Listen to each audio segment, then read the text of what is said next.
Hey everyone, it's me Tasha, and today I want to talk to you about my aha moment I had. This was like I don't know to say this was the pinnacle or the top aha moment I've ever had, but this was a great aha moment. I realized that I share content across a million platforms, and I'm talking about business advice, life advice, finances, social media, all that. And then I realized one thing that a lot of people don't talk about, but they need someone to talk to about, is the emotional part of running a small business.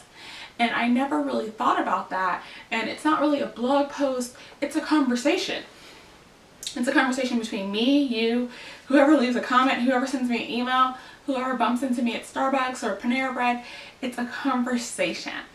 And so I decided that YouTube's just going to be a conversation. It's going to be a conversation about the emotional part that happens on social media, running day-to-day business and everything else.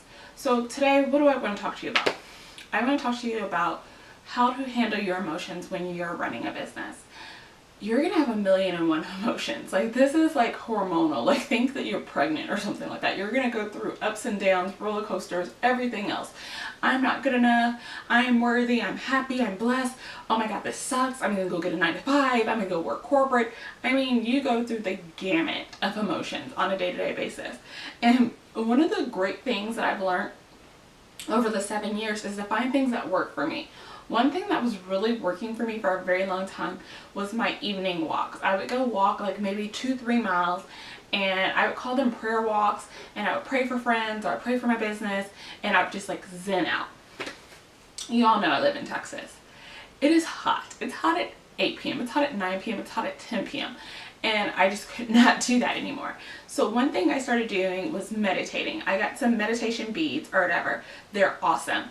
You can get them at the Beautiful Nomad. I'll link them and you can see the photo right there. Awesome. I got the healing ones. I think with shipping and everything else, I paid around $7, but it's so worth it. I hold on to them. I meditate. I say my mantras. I say my intentions. Everything. It calms me down. So when you're dealing with the emotions, you need to recognize them immediately as a small business owner. You don't want to take your emotions and run with them, good or bad. I'm going to be completely honest, because sometimes it brings us into a pitfall. We might be super excited about something and we haven't really worked through how those emotions are going to translate with our business. And then we might be super sad about something and not realizing how that's going to affect our business. We need to learn to stop. Just stop and breathe. Everything doesn't have to be immediate or instant. And that's what happens. So many people feel because it's social media, I have to be on there, I have to post, I have to do this, it has to be instant, I have to beat my market, I have to. You're worrying about too much. Like, this is a conversation I have with everyone. Stop worrying. What you're doing is in purpose. Everything that's planned is planned for you. God has you.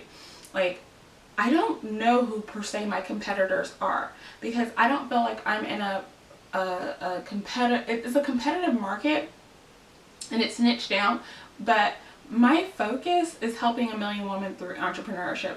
It's not being your branding specialist, it's not being your marketing specialist, it's not being your Instagram coach, it's not being your Facebook coach. It's the whole gamut of running a business. And my focus is people like me. When I started 7 years ago and I had $400 and I didn't know what I was doing, like, that's my customer and that's who I'm helping. So I don't sit there and worry about what so-and-so's doing, what so-and-so's making, and how they're getting customers and how they're doing things. I can't concern myself with that because it brings more emotions on that are not needed.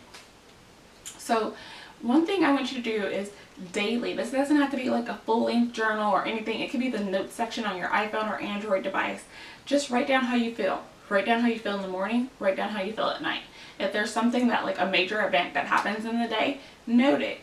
And then do that for 30 days and see how you're feeling. Like, I have an app, it's a sleep night app, and when I wake up, it asks me how I feel. It has like 3 emotions, and I share it, and it tracks how I'm sleeping.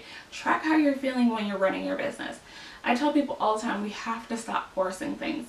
Stop forcing how you're supposed to feel, how things are supposed to work. It doesn't work like that. You just make things harder and you put more pressure on yourself. So I'm really, really excited for this journey to talk about the emotional part of running a small business. I would love to hear your questions that you have on this topic. That way, if there's specific point on running your business and you want to talk about the emotions or the anxiety or the pressure or anything that goes with it, please leave a comment below, and I can't wait to talk to you about it. I'll talk to you later. Bye.